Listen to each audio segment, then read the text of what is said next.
Next, John Lewis Gaddis discusses how newly released documents from Russia and Eastern Europe are changing the way historians look at the Cold War. He's the author of a new book called We Now Know, Rethinking Cold War History. John Lewis Gaddis is a diplomatic historian who has written several books on the history of the Cold War. He spoke to the Council on Foreign Relations in Washington, D.C.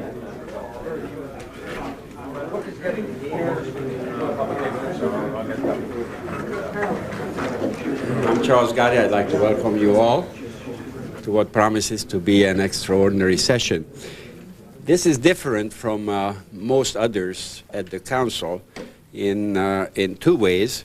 First, we are not focusing on any one major current foreign policy issue, but we are focusing on an author, Professor John Lewis Gaddis, and his new book, We Now Know, Rethinking the Cold War. Rethinking Cold War History, excuse me. And secondly, this session, unlike others, will be on record, and therefore I will not have to read to you for the millionth time the Council's rule for non-attribution. There is a sense here, as we stood around there, that reminded me of a concert by Peter, Paul, and Mary, who would mention in their old age now that they've been singing Puff the Magic Dragon for so many years that many people in the audience would remember the song from kindergarten or from camp. It's a little bit like this with Professor Gaddis, whose books many of us used as professors, or many of us learned from as students. And I think it speaks very well for him that all the students and many of the professors are here today. His list of publications is truly extraordinary. The book I know best was his very first book, entitled The U.S. and the Origins of the Cold War, published, I hate to remind you, back in 1972, and one of the very few books ever, one of the very few first books ever given the Bancroft Prize for to an author. I knew that book very well because I assigned it to my students, and therefore I had to read it more carefully than I read others. I also assigned another one that he edited, and I read that very carefully, and many others as well. He is distinguished not only as a very diligent, hardworking historian who writes exceptionally well, with reflecting all the ambiguities and much of the ambivalence that characterizes the Cold War. And anybody who writes without recognizing that doesn't know what he or she is talking about. But I would say that there is something else we ought to recall, and that is that he wrote his first books at the time of the great debate between revisionists and orthodox historians. And he managed not to focus on the debate, but to focus on the history. And that is what made his books so memorable and his writing so usable for professors in the classrooms. Now, the latest book we now know is one that has just come out, and the Council was good enough to send it to me, and I have to admit I have not been able to read it as carefully as I'd read his other books. So first I did what everybody else does. I looked at the index. And that was not a good start because my name is not there. Then I looked at the bibliography. There was a little improvement. One entry. Then he has almost 100 pages of footnotes. And I went through that too, and there was, as much as I could tell, only one mention. But I believe that the rest of the book must be outstanding. And I'd like to highlight perhaps just one point for you, very briefly indeed, and that is that he recognizes at the end, as all good historians must, that the opening of the archives does not mean that we have the answers to all the questions. That is exceptionally important to recognize for a number of reasons. One is we're not getting everything. We're not getting even half. We're not getting 2% I also worked in Russian, Hungarian, and Romanian archives, and I know that much as one would like to believe that the answer is there, the answer is not there. What we have to do is keep digging, and what we need are historians of Professor Gaddis's caliber, talent, and originality to give us tentative answers to these extraordinary questions of our time. I'm very pleased to present him to you.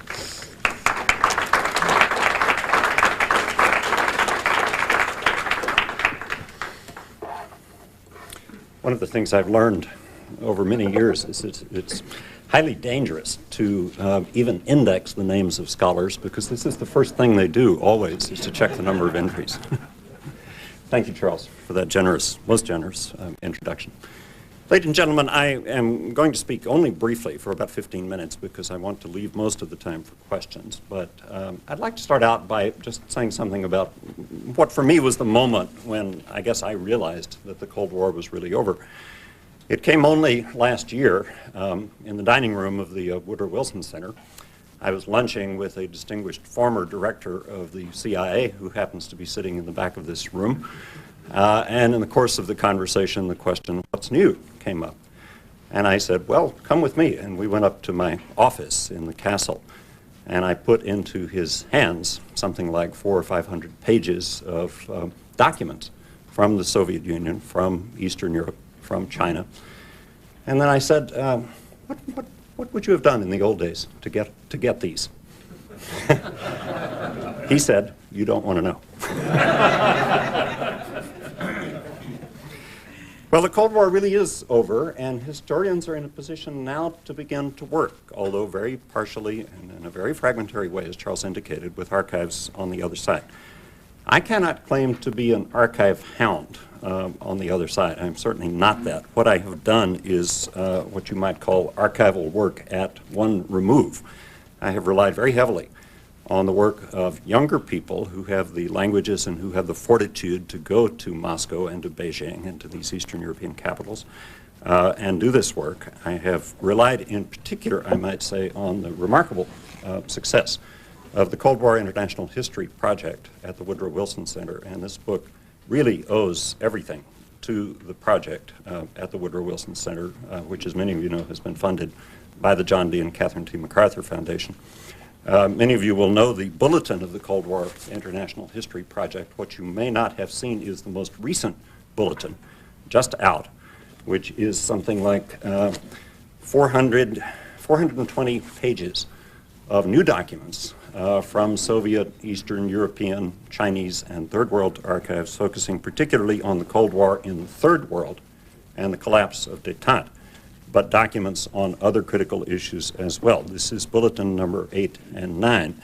And my book really can be thought of as a gloss on the work of the Cold War International History Project. And I am extraordinarily indebted to Jim Hirschberg, to Rob Litwack, and the others at the Woodrow Wilson Center who have played such an instrumental role in making this work possible. The book does not cover the entire Cold War. I had hoped to be able to do that, but quickly found that there were so many new materials just on the early portion of the Cold War that I thought it wise to stop with the Cuban Missile Crisis. So this is a book that covers only the first third of the Cold War. However, it is an effort, which is new for me, to try to write international history, not just U.S. diplomatic history, to try to write this story from the perspective of all of the major participants, based on what we now know, hence the title, rather than to write it as American foreign policy. As Charles has indicated, we will surely know more. We even know more right now, what with the publication of this bulletin, which is going to render out of date a fair amount of what I have said, I'm sure, in this book that just came out 2 months ago. That's how fast the field is changing. All of us are involved in trying to do first cut analysis, and it will be years, even decades, before we reach any even moderately firm conclusions. And I would remind you, we have not reached totally firm conclusions even yet about the origins of the Peloponnesian War, so don't expect too much. What I would like to do here is just hit some very brief points at which my own thinking has changed as a result of doing this book. I just want to put these out as a kind of menu, and then you can select in the question period which of these you'd like to pursue at greater length. You might think of me as a kind of walking web page on Cold War history, and you can push whatever buttons you want when we get to the question period.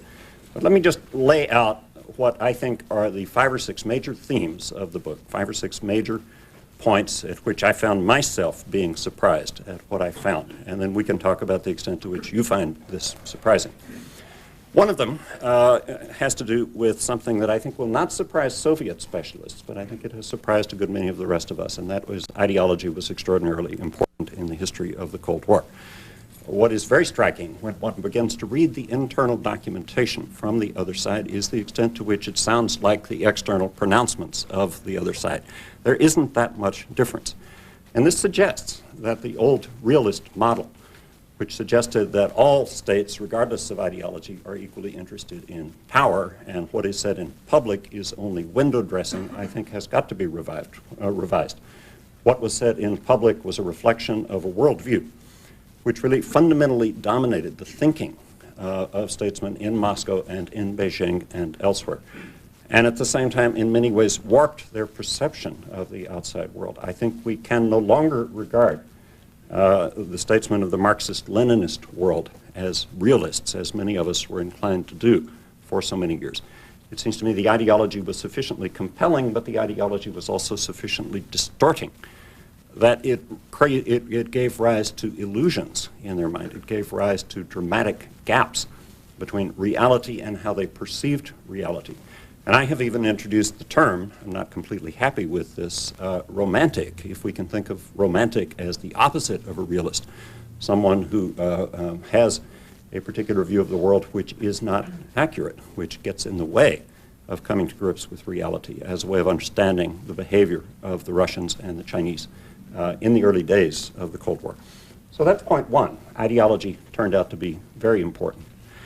Secondly, it seems to me there has to be now a fundamental reassessment of the Sino-Soviet relationship. We had, as many of you know, assumed for many years that this had been a hostile and suspicious relationship all the way through. And we, to some extent, projected back what we knew about the 1950s on the events of the 1940s and on the events of the 1930s. Once again, not so, it appears. That in fact, the relationship between the Chinese communists when they were out of power and Stalin's Russia was much closer and much better coordinated than we had ever been led to believe in the past. That once again, ideology was the common bound here. Ideology was the common tie. Nationalism, which we would have thought would have created issues of antagonism between these two parties and between these two countries, looks to have been less influential in shaping Chinese policy in these early periods. And what one finds is a remarkable pattern of deference on the part of Mao to Stalin in the early days, indeed through the end of Stalin's life. It seems to me we have here a fundamental then reassessment of what we thought we knew about the Sino-Soviet relationship. That in turn impacts on a third area, which is one that had always been mysterious to us, and this is the origins of the Korean War. And we have a lot of new documentation on this issue. I think it becomes quite clear now that the Korean War has to be understood in terms of Stalin's perception that the tide of revolution in Western Europe had been contained with the Marshall Plan and with NATO, that the tide of revolution was swinging to Asia with the victory of the Chinese communists in 1949, and that in the context of that tide of revolution, the time had come to push more aggressively for an expansion of Soviet influence in this part of the world, hence the authorization to Kim Il-sung, which we do now know was given. We have the documents. Authorization to the Chinese to be sympathetic to this effort. Authorization also to the Chinese to encourage Ho Chi Minh to push very hard, mounting an offensive against the French in Indochina at the same time. So it seems to me that while it's too strong to say that there was an international communist monolith, at the same time, I think we do have to say that there was much greater coordination than we once had thought in the events that were taking place in Asia at this particularly critical juncture. And that, is, as well, is a reassessment of much of previous writing and thinking about this subject. We have fascinating new information about the role of espionage in the Cold War. and I think we're going to have to conclude that indeed espionage was serious, the spies were real, significant amounts of information were transmitted, particularly about the American atomic bomb project. We know a good deal more about how that was used and the extent of the penetration. That's much less significant with the development of the Soviet H-bomb, which was done more or less on their own. But with the A-bomb, the espionage contribution to the development of that weapon was surely significant. And it seems to me it needs to force a thorough reassessment of the role of espionage in the early Cold War. Who benefited from it? How was that information used in Moscow? We know a fair amount about that with respect to the bomb. We know relatively little about that with respect to other issues, and I think that's going to be a particularly fascinating issue to try to look at. On the German question, we have a lot of new information, and I think we're in a position now to say with some greater authoritativeness what Stalin really hoped for in Germany, and it's a remarkable story. It looks now as though Stalin hoped for both a divided and a unified Germany. The divided Germany coming first as a way to get to the unified Germany. The plan looks to have been one of seeking to create a socialist government, a base, in Eastern Germany. And then the expectation was that the intrinsic merits of this system would be sufficiently obvious to the West Germans that they would then voluntarily choose to affiliate with it. And this is partly what I mean about ideological romanticism. This is partly what I mean about the extent to which illusions, rather than an accurate perception of reality, influenced Soviet policy. It's quite remarkable the extent to which Stalin seems to have seen the East German government that he was consolidating as a likely magnet or attraction for West Germans. At the same time that, of course, he is allowing the massive removals of reparations on a devastating basis from the German economy at this time. And we now know that there were something like 2 million rapes of German women by the Red Army between 1945 and 1946. So you may ask the question, how could Stalin possibly believe that this kind of model could be attractive to Germans anywhere? And the answer is, well, that's a very good question. And this is one of the kinds of questions we are going to have to ask about Stalin, because it seems to me this is what he expected. And it's an indicator of how out of touch with reality he was. It's also an indicator of how ragged Soviet administrative processes were in East Germany and in Eastern Europe. We have often condemned our own policies in these areas because we can see from our own record how ragged the performance was. Performance, I think, was much worse on the other side. Finally, let me just fast forward to say about the episode that concludes the book. I'm skimming, obviously, over a lot of material here very quickly, and we can come to it in the question period. But I've concluded the book with the Cuban Missile Crisis. And this, too, is an area where we've been swamped with new information, and it seems to me a fundamental reassessment of the missile crisis is necessary. I have greatly surprised myself by coming to the conclusion at the end of this book that the Cuban Missile Crisis ultimately was a victory for the Soviet Union and not for the United States. And I base this on a couple of propositions. It does now look as though the major reason that Khrushchev put the missiles into Cuba was not to redress the strategic balance, which he did not expect to be able to accomplish with this maneuver, but rather to try to save the Castro revolution, which he thought was in imminent danger of being overthrown by yet another American invasion. Far from having regarded the Beth Pigs as a sign of American weakness, it looks like Khrushchev regarded it as an indication of American resolve. He firmly expected there to be another invasion. The missile deployment appears to have been a rather desperate last-ditch effort to ward that off and preserve, here we come back to ideology, this one frail spark of ideological of an ideological movement in the Western Hemisphere. This looks to have been the primary motive for putting the missiles into Cuba. Now, if you then ask yourself, well, was the Cuban Revolution saved? Well, the answer is yes. It's still there. And if you reassess the motives by which Khrushchev put the missiles into Cuba, I think we have to ask some questions about just how this thing came out and who benefited from it.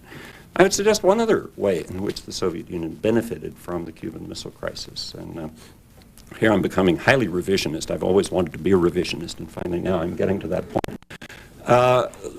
It seems to me that the question that a lot of us are going to have to ask is, why did the Cold War go on as long as it did? If you look at the indicators of strength of the superpowers on both sides, if you look at the areas of capability that they had available to them, the logical point at which the Cold War should have ended, it seems to me, is about the early 1960s, because this is the point at which it's clear that the Soviet ideological appeal is not going to have much appeal elsewhere in the world. This is the point at which it's clear that capitalism is going to revive. Marxism, Leninism is not a viable alternative. This is the point at which it's clear that the NATO alliance is a resilient, spontaneously based, mutually beneficial alliance, and the Warsaw Pact and the Sino-Soviet alliance have, by this time, either collapsed or are reliant solely on the uses of force. You ask yourself, what could have preserved the position of the Soviet Union as a superpower for so long after this period? I think the answer comes back to the nuclear standoff, which in turn relates to the way that the missile crisis was conducted. And I think it raises a really interesting question that historians, other historians, not I, are going to have to wrestle with. And that is simply, could there have been a challenge to the Soviet Union of the kind that the Reagan administration mounted in the 1980s? Could that have happened at an earlier stage? Could it have happened safely? What would have been the result? In retrospect, it seems to me fairly clear that détente, the whole effort to try to improve relations with the Soviet Union that took place in the 1970s, really had the effect artificially of prolonging of easing the problems of the Soviet Union, and to some extent perhaps of prolonging the life of the Soviet Union. This was not the intent, but I think it may well have been the effect. And I think historians are going to be asking the counterfactual question, given all of the other weaknesses that we see as having been evident in the Soviet Union, surely by the early 1960s. Why did the state last as long as it did, and why did the Cold War standoff last as long as it did? And I think trying to answer these questions is going to be quite a fascinating task for some other historian. Let me stop with that and see if I've raised any questions in your mind.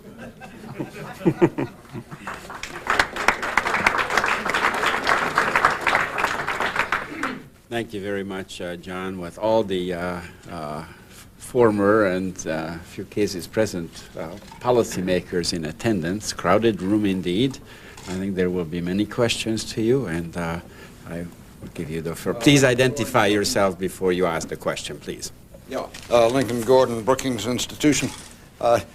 Just a comment on your last point, and then a question. The comment is that it seems to me, looking back on it, that the hair trigger that might have resulted in a destructive war was sufficiently delicate so that I'm glad that that alternative was not tried. The question is in line with this business of ideology really having the influence that, that you report. Did Khrushchev really believe when he came to the United Nations that, and that's getting pretty close to your date when you say that the true balance was clearly going the other way. Did he really believe that they had the future? I think he did. It seems to me the record, which is still pretty fragmentary, indicates that Khrushchev really did believe that the Soviet Union could surpass the United States and Britain by 1970, by 1980. We know that the plan for the 22nd Party Congress, I guess, which this idea was put forward on the basis of no realistic planning. Khrushchev simply said, we can do it by force of will. We can do it if we try hard enough. We can do it if we're militant enough. And of course, this is no different from what Mao is saying in The Great Leap Forward. This is what both of them believed. Marxist-Leninists have superior will and therefore can overcome all obstacles. And I think that is yet another element of this kind of ideological romanticism that I'm mentioning. So yes, I think he was a true believer, even at that late date. Bob Lieber, Georgetown University.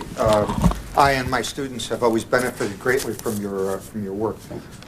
Question: you have set out a series of really remarkable propositions based on what the archives have shown. Let me try something on you and ask whether there is any suggestion of a new revisionism here. And I like the irony of using the phrase revisionism this way, contrasted to the abuses committed by historians in this regard over the last couple of decades. We have commonly understood that the Dulles-Eisenhower suggestion early on of rollback was completely impractical at the time. And as we understand things like the 1953 uprising in East Berlin, 56 Hungary, 68 Czechoslovakia, the common assumptions always have been that the West had to be prudent, was prudent, and to do anything else would have been potentially catastrophic. Is there anything you have encountered in your work which would cause us to re-examine those conclusions, or do those still remain the logical and sensible conclusion from that period? I think it depends on what you mean by catastrophic. I mean, if you mean could these events have started a nuclear war, it depends on what period you're talking about. Unlikely in some of the earlier periods because the nuclear balance was so asymmetrically disfavorable to the Soviet Union. Catastrophic in terms of what the impact on the peoples of Eastern Europe would have been, of course, is a quite different issue. And I think both concerns existed in Washington and had to do with the general reticence of our policy in that period. I think it depends on which catastrophe you're talking about here. Brandon Grove, retired Foreign Service officer. I would imagine that one of the most interesting things for you was, as you got into these other people's heads, was to see their perceptions of us. Yes. Their assessments of us, their ability to predict us correctly or incorrectly. Could you comment on that a bit? Sure. This truly is fascinating. And let me give you simply one example, but I think it's a very important one. It has to do with Stalin's understanding of the Leninist principle of the contradictions of capitalism. Some of you will remember the famous election speech, quote unquote, that Stalin made in February of 1946, a speech that read very oddly to Western ears. But if you look at it in Leninist terms, if you look at it in terms of Lenin's precept that capitalists inherently are so greedy that they will never be able to cooperate with each other on anything, and then understand the extent to which this continues to influence Stalin's thinking, you suddenly, with the kind of shock of recognition, come to the conclusion that Stalin in February of 1946 does expect that there's going to be another great war, but it's going to be between the United States and Great Britain. It's the capitalists themselves are going to fall out with each other. And then the Soviet Union will be able to come in and pick up the pieces. And if you look at it from this point of view, then quite a lot about Stalin's policies in the post-war period becomes a good deal easier to understand. Not least his surprise, his astonishment at the Marshall Plan. And we have extensive documentation now on the internal processes that were going on in Moscow and the discussions with the East Europeans on the response to the Marshall Plan. It's clear that it was an enormous surprise to them. And I think the reason it was such a surprise was that they were operating on this premise that capitalists could never cooperate on any long-term basis. There was the assumption that communists would be able to do that, capitalists would not be able to do it. Of course, what happened in the long run was much the reverse of this proposition. So, yes, it's a remarkable indication of the extent to which ideology has got in the way of an assessment of what was public knowledge at this time, that in fact there was an Anglo-American coalition that was emerging. There was no secret about the thinking that was leading to the Marshall Plan, and yet I think this was totally missed in Moscow. If I may interject Please. here, would you not say, John, that this is an essential background to the Cold War itself, as we know in part from the Varga debate? Yes, After all, it indeed. was that Soviet economist who was, wasn't sent to the Gulag, but almost, because what his argument was that capitalism has quite a few more years to go. That's right, and Varga was survived, I guess, but certainly not listened to. And it's very interesting to think about the reasons why. And this appears to be it. Nagorski, Center for International Leadership. You talked about ideology. I wanted to switch it into relationship between the Soviet Union and the satellite countries, outside of the power control.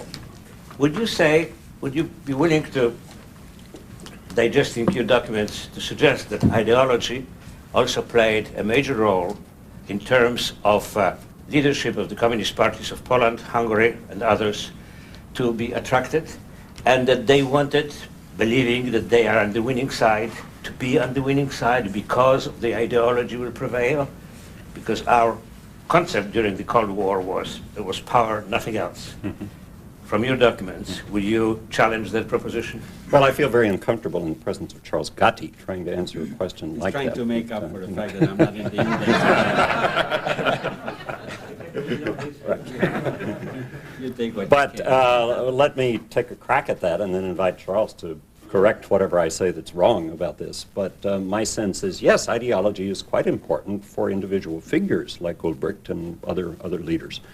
But I think it would be a mistake to try to write the history of this relationship, the Soviet relationship with the satellite states, totally in terms of ideology. I think we have to think about a kind of an imperial or patron-client relationship there too. Because one of the things that's fascinating to me, particularly as one looks at the Soviet-East German relationship, and it may well have been the case, I think probably was, with the other satellite states as well, there's the very interesting question of who's in charge in these relationships. We have, in the past, assumed firm control from Moscow and obedient response in the satellite states. But as more and more material comes out, it looks like their satellites played tricks similar to our satellites in certain situations. And this is the famous syndrome of the tyranny of the weak. What would simply happen would be periodically, Ulbricht would say, this particularly is a pattern from the Khrushchev period, not so much from the Stalin period, but from the Khrushchev period. Ulbricht would want something. Khrushchev would say, no, you can't have it. Ulbricht would say, if you don't give it to us, we will collapse, and you will be sorry. And Khrushchev would say, well, all right. And as one looks at particularly the Berlin crisis, the second Berlin crisis, 1960-61, I think can be understood in these terms. But surely going back as early as 1953, you see other indications in which Ulbricht is actually roping Khrushchev in this way by threatening to collapse. And I think that's a model, which of course we're familiar enough with our own client states, but I think it's a model that we may want to consider and see to what extent it makes sense with the other satellite states as well. Robert Clayman, I was very interested in your comment about Stalin and German unification, whether he wanted it or wanted a divided Germany. When you get past the Marshall Plan era, I think we may learn a great deal of detail, but essentially it appears that the die was cast. The more interesting period is the period between 45 and the Moscow Conference of 47, yes, and particularly the negotiations that Lucius Clay's staff undertook with Marshal Sokolovsky's staff in Berlin, in which Clay and Bob Murphy, General Draper, and others were convinced that the Russian overture at that time opened the serious possibility of achieving first the economic unification of Germany in return for some loosening up of the Western position on reparations, and that if we played it right and made it clear, which he thought Sokolovsky understood, that there would be political conditions, as Murphy wired to the State Department, in which we would get a political unification, which would mean, as Murphy spelled it out, a free press, free trade unions, free elections, and so on. Have you run across anything in that period indicating whether Stalin, he must have been aware of this, he must have given the overall instructions, but to what degree Moscow was involved in this negotiation, and what Stalin's objective was in opening this up? Well, the answer is I've not gotten into that in sufficient detail to give a really intelligent answer to your question, but I think there's some larger patterns here that perhaps relate to your question. I think it first of all is quite accurate to say Stalin hoped that there would be no confrontation with the West over Germany.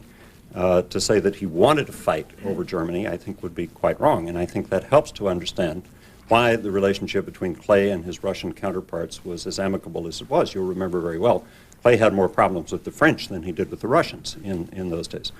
At the same time, we have to ask the further question, well, if Stalin is contemplating unification, is he talking about the same kind of unification that the West would be talking about? Are we on the same wavelength here? And I think that's the point of departure, because it seems to me that Stalin's model for unified Germany would have been a kind of an extension of the East German regime. It would not have been democracy, it would not have been free elections in the sense that we have understood it. But the wrinkle on this is that Stalin did allow free elections for a period of time in East Germany, and I think, and here I'm reading very much in between the lines, I think what he hoped was that he could get by, even in West Germany, allowing free elections, that somehow the attraction of the Marxist model would be sufficient. And I think maybe this explains why Stalin agrees at Yalta, for example, to free elections elsewhere in Eastern Europe. I mean, maybe he really thought that the communists could win them. This again, you know, is, I know, a revisionist interpretation, but more and more it seems to me that we need to entertain the possibility that Stalin's ideological blinders were such that he really did expect that the Red Army would be welcomed in Europe as liberators. He really did expect that communist parties elsewhere in Eastern Europe, which of course are in their ascendancy at this point, would remain loyal to Moscow and would retain their popularity in their respective countries. And that maybe he could take over the whole continent by a kind of democratic process. It doesn't mean that he would have run it then as a democracy. I think far from it. But the possibility that it might have been taken over voluntarily, I think, is something that he was hoping for. And I think that much of the disarray that we see in his Eastern European policies, the disconnections, the inconsistencies in the administration of these countries, it has to do with the extent to which he was upset and surprised when this result does not, in fact, occur. And this is the way that I would answer the question. If I may add, Please. May I add a footnote to this? Well, 1 second, please. May I just add a footnote to this question that in Eastern Europe, they were terribly naive about the kind of support that the communist parties would get. I saw in the archives references to in Czechoslovakia and in Hungary, where there were free elections in 1946 and 45 respectively, that they expected in Hungary to win in the first free election 70% of the vote. That was the Politburo's estimate. They got 17. Actually some scholars are making jokes of this now, 17. So there was a period here of tremendous naivete and very high expectations. And actually my question to you would be, did you see anything that would show when did they realize that this was not fertile soil for the kind of system that the Soviet Union had, that maybe some kind of social democracy was possible in Germany and elsewhere, but not that rigid communist Russian-style system. Did you see anything? I don't know. I think the turning point, the point where the scales fall from the eyes, really is the Marshall Plan. And it seems to me this is when the crackdown occurs. This, one other fascinating anecdote that bears on this point, it's in Norman Nabark's excellent book on the Soviet administration of East Germany. Stalin allowed municipal elections in Berlin in October of 1946. It became clear in the run-up to the elections that the SED was going to lose badly in these municipal elections. And we have the cable traffic back and forth to Moscow. You know, what do we do? What's going to happen? We have to do something. And there comes a cable from Berlin back to Moscow that one thing that perhaps could be done, this is September of 1946, is perhaps to send in symphony troops and theater companies and opera companies to demonstrate to the Germans the superiority of Russian culture. Well,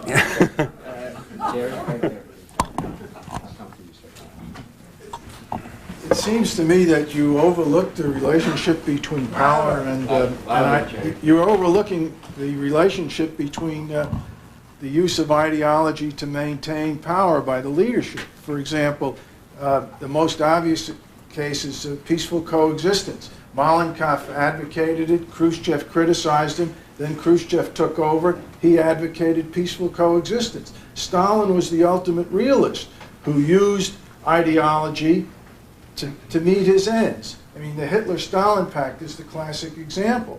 The free elections in Poland, the Russians never expected that they were going to be free elections after the war. They had their intelligence people there and they had their army there. And certainly in the takeover of Czechoslovakia in 1948, that was all carefully engineered in terms of what the free elections were. So I think that we have to be very careful about these kind of benign interpretations. The question that I want to ask you is, you raised a point about new documents on intelligence. My question is, what is being done to distinguish what has come out and what hasn't come out? For example, I've been working in that area, and the GRU files, the Soviet military intelligence files, have never been made public on any level. The Russians have not discussed in any way our release of the Venona documents, the decryptions of their secret traffic. The only thing is that they barely acknowledged that Rosenbergs were spies, but they haven't discussed any of the other people that are involved. There's a basic problem here in terms of what I would call reciprocity, in terms of releasing this whole area of information. And for example, they have what are called presidential archives, and those have not been released. In there are the answers to a lot of the questions that have been asked today. Those documents still remain highly classified. Would you comment on that, Sure. please? Thank you. Let me first clarify my interpretation of Stalin. The last thing I'm trying to do is to say that Stalin was benign. What I'm trying to say is that he was unrealistic. I said that he may have been a romantic, but he's certainly a brutal romantic. I don't mean to say that he's a benign romantic. I do think that we do have to reassess this view, which I think was reflected in your question, that Stalin is operating consistently on what we would understand realist premises to be.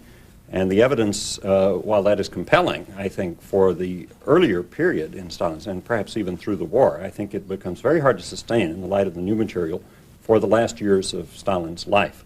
And that's the point that I'm making. The last thing I want to do is to convey the impression that he's benign, though that's not what I'm saying. On the business of what has been released and what hasn't, Charles, I think, hit it very well in his introduction. I think we have to assume that what we've got is only the tip of the iceberg at the moment. What we have is primarily foreign ministry material in the Soviet Union. We have party material in the Soviet Union. We have Comintern material, particularly from the early period in the Soviet Union. We do have presidential archive material for one particular critical episode, and this is the origins of the Korean War. And the reason for that is that Yeltsin released some material from the presidential archives and gave it to the South Koreans, who in turn have given it to us. And this is our primary source for the origins, for the material on the origins of the Korean War. It's a new way of doing presidential visits. You see, instead of taking stupid glass, you take documents. And I'm all for it. I think historians should applaud this tendency. I would like to have... Could you please identify? My name is Will Song, and I have been active during this period up to that you are conversant with in something called Pagwosh movement, which had a relationship between American and Russian scientists. Quite a number of years later, there was another meeting in Minneapolis, and one of those people, Russians there, at a private session, had a few nice drinks, and he became very mellow about history, about his role in history. And he said he was translator to Khrushchev, and together with the guy that was carrying the telephone, he had to accompany Khrushchev everywhere. And Khrushchev didn't mind him, but he didn't like the other guy. So they were on the beach in Crimea, and that other guy was going, always following them, and he said, why does he have to go to them? I can answer the telephone if something comes up, they can come from the building and call me up, but he said, oh, no. He called up very angry the the military staff committee, or whatever they have, and they said, Mr. Chairman, do you realize that you are under American fire every minute you are in Crimea, that they have missiles in Turkey which can kill you in 10 minutes. He got very angry about it, and he said, can we do something about it? Can we make the Americans feel the same way? And they said, we shall investigate it, and we'll let you know in a day or two. And the solution they came was saying, we are going to establish missiles in Cuba, so they would be, the Americans would know what it means to be 10 minutes from our missiles.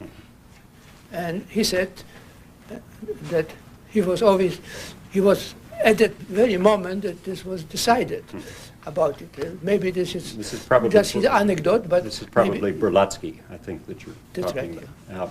Yeah, I think there's something to this. Khrushchev is on record in several different contexts complaining about the American Jupiter missiles in Turkey, and even pointing out that they're aimed at my dacha. He would entertain visitors on the Black Sea and say, you know, look out there, what do you see? I see nothing. Khrushchev says, I see missiles, you see pointed. So there's no question that he took these very seriously. However, it seems to me that the principal motive for putting the missiles into Cuba was this desperate sense that something had to be done to save Castro's revolution.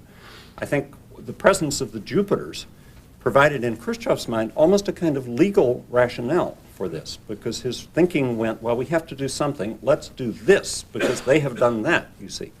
And that actually creates a precedent for us doing this. So he almost is thinking of it in terms, in legal terms. And I think they come in that way. I don't think it was done primarily because the Jupiters were there, but once he decides to try to defend the Castro revolution, he uses the excuse of the presence of the Jupiters as a justification to himself, and perhaps was planning to use it as a public justification for putting the missiles in. Just one thing about intelligence with respect to the missile crisis that's come out that's quite fascinating. We have a report when the Russians are contemplating putting the missiles into Cuba and are worried about reconnaissance and detection. And at one point, Khrushchev is assured by Soviet intelligence that the missiles can safely be put into Cuba because they will look like palm trees. It's there, it's in the documents. Yes, Chalmers Roberts. Yes. On your ideology question, I was struck in Dobrynen's book how much he reflected this. Yep. It was the clearest expression of it from the Russian side. Now, question on Berlin. When Stalin died and Malenkov became the heir, there was one of the reasons, I believe, given for throwing Malenkov out was that he wanted to trade away Germany. I think it's Beria that you're thinking about. And that must be some reflection of what you've been talking about, what was happening before that. And related to this in some way, I think, must be Churchill's call for the summit at that point. Yep. What do you say about all this? It's Beria and not Malenkov who was playing this role. Beria in the spring and summer of 1953 was making very interesting proposals in several different ways, and we have to be careful about the evidence here because a lot of the evidence comes from Beria's enemies, of whom there were quite a lot. But it appears that one of the things that Beria would have been prepared to contemplate, could he have pulled this off, would have been a capitalist unified Germany. I think he would have gone that far, which was much further than Stalin's March 52 note.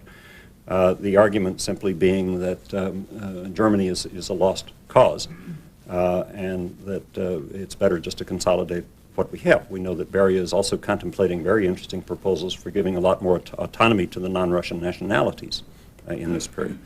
So Beria, perversely, emerges as a very interesting reformer in this immediate context. And of course, this is a funny kind of reformer, but nonetheless, the evidence is pretty strong that Beria was pointing in this direction, and that this is, of course, one of the reasons why he was sacked. Professor Sten? Not yet. Angela Sten from Georgetown Yes. University. First, a comment on ideology and then a question. I agree with you that if you look at the documents, the ideology seems to be much more important. And I've looked mainly at East German Soviet documents, and this is in the Brezhnev and Gorbachev eras. On the other hand, there are letters from Brezhnev to Ulbricht telling him, make no mistake about it, the only reason you're in power is because we have troops here. And if we take our troops away, you're not going to be in power anymore. So obviously, in the later point, now this doesn't refer to Stalin anymore, the Soviets, even though on one level you read these documents and it's all very nicely in ideological terms, there are plenty of documents that show that at that point the Soviets knew exactly what the situation was, as did their East German comrades. But the other question has to do with Stalin the romantic. I'm wondering if, as you say, Stalin... the brutal romantic. If, as you say, Stalin really did believe in the attraction of the socialist model at some point, how do you explain, or have you seen the documents on the one leader in Eastern Europe after the war who really was very popular, although he wasn't elected, and whom Stalin wanted to get rid of as soon as he could, and that's Marshal Tito. Mm-hmm. How does that fit into this view of the popularity of the socialist model? Well, I think it can be made to fit, because what Stalin wanted, and this I think shows how implausible all this was, I think it's probably fair to say that what Stalin wanted was a set of governments that would emerge spontaneously and freely in Central and Eastern and perhaps even Western Europe, who then spontaneously and freely would do everything that Stalin told them to do with no argument. And that was Tito's problem, you see.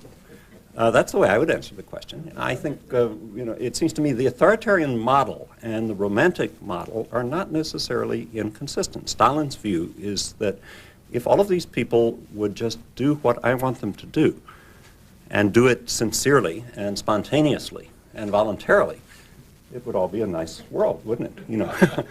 Ambassador Gorbachev?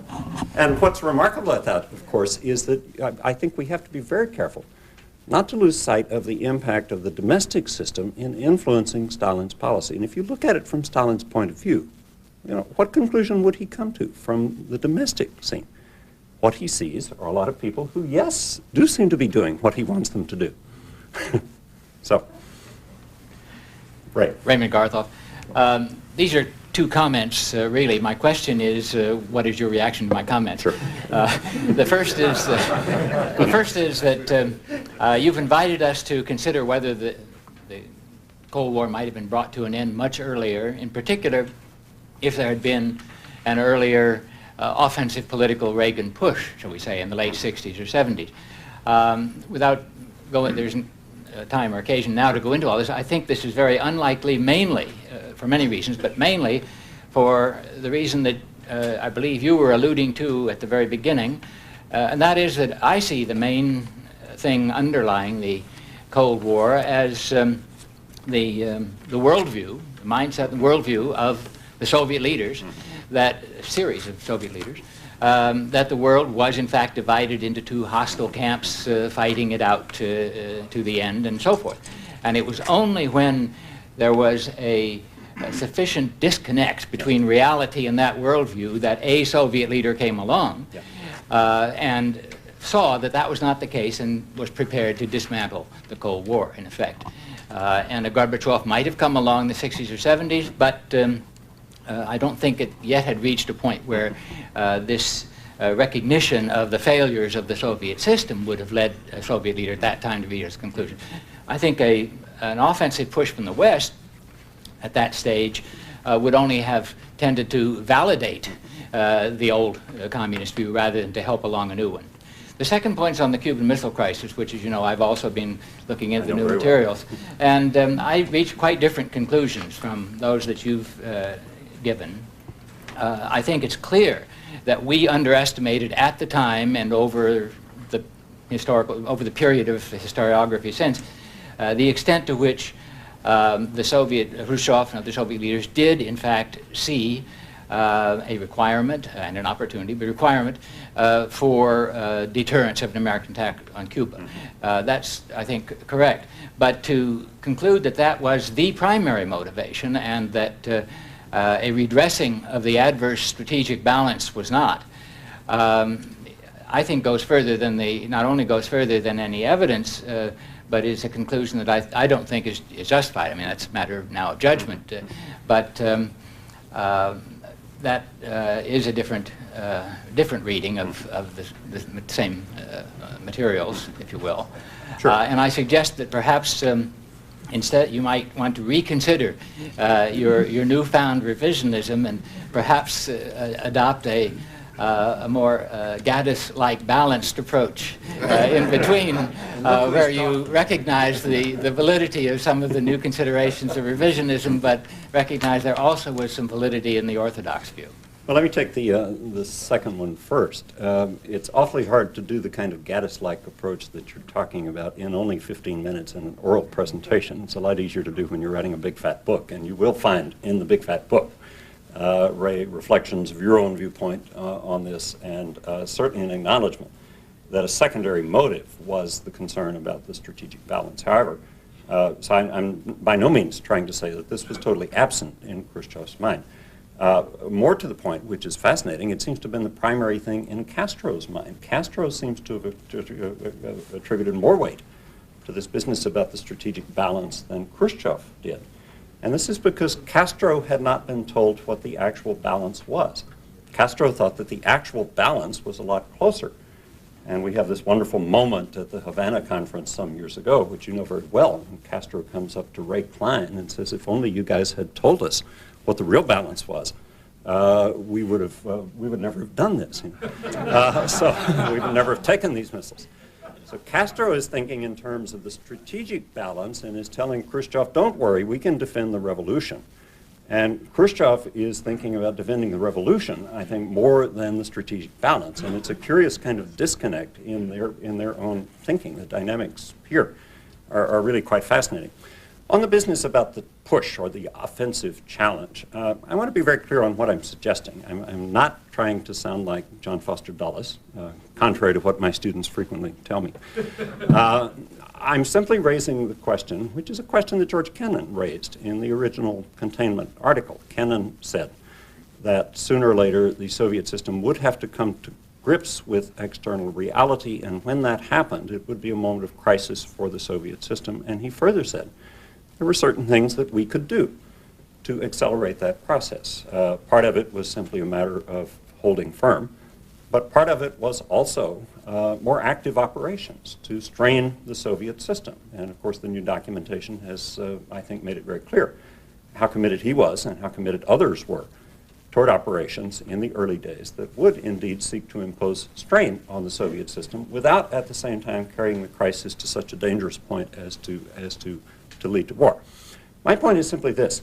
It seems to me that while this kind of thing was done in the late 40s and in the 50s, efforts to strain the Soviet system, and while it was done again in the early 80s in the Reagan administration, I think that became a much lower priority in the 60s and in the 70s as a priority for American foreign policy. I think American foreign policy shifted more over toward a détente view of a sense of a common interest and a sense of trying to build rules of the game that reflected that common interest. And the last thing the architects of détente, I think, are interested in doing is trying to put strains on the Soviet system in the way that we were trying to do in the early days of the Cold War and in the ways that we did in the 1980s. The only question that I'm raising here is, were there ways in which we could have strained the Soviet system at some earlier stage without, at the same time, risking war?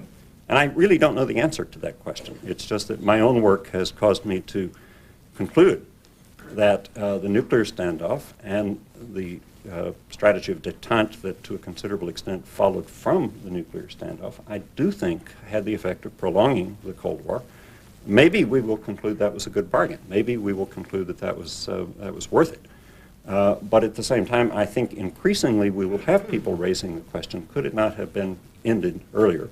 And I suspect it's going to be people from Eastern Europe who will be primarily raising this question. Was it necessary for them to live under this system for as long as it did? So I just throw it out as a prediction for where I see the debate going, not one that I want to come down firmly on either side, but just to say this is what historians, I think, are going to be arguing about in the future.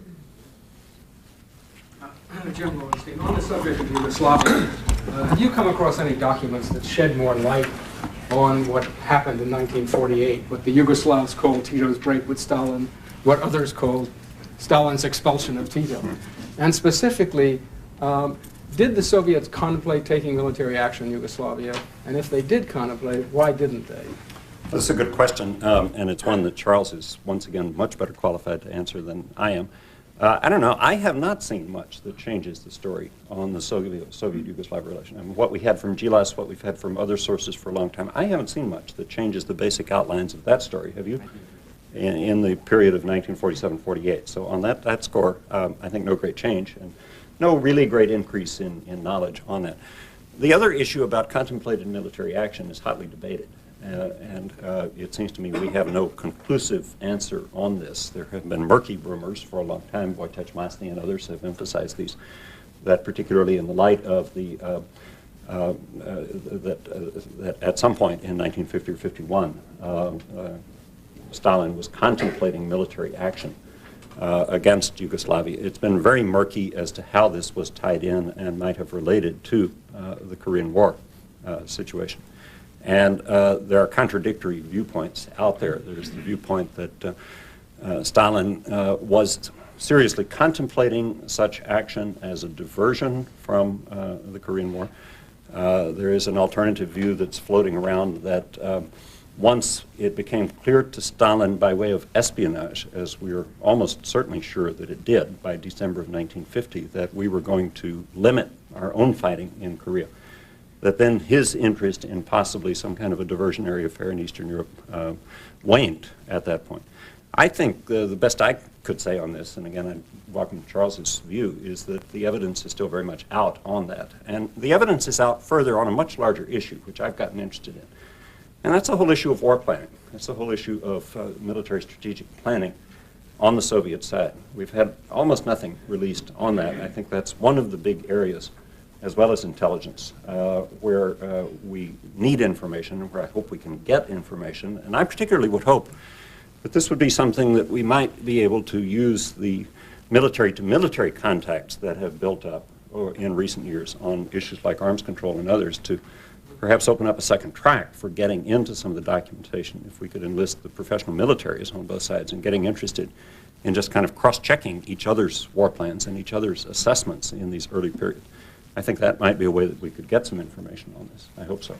I just have a footnote to add to this. No substantive detail, but in the absence of new information about Soviet war plans, one of my colleagues said that the United States probably fought the wrong Cold War.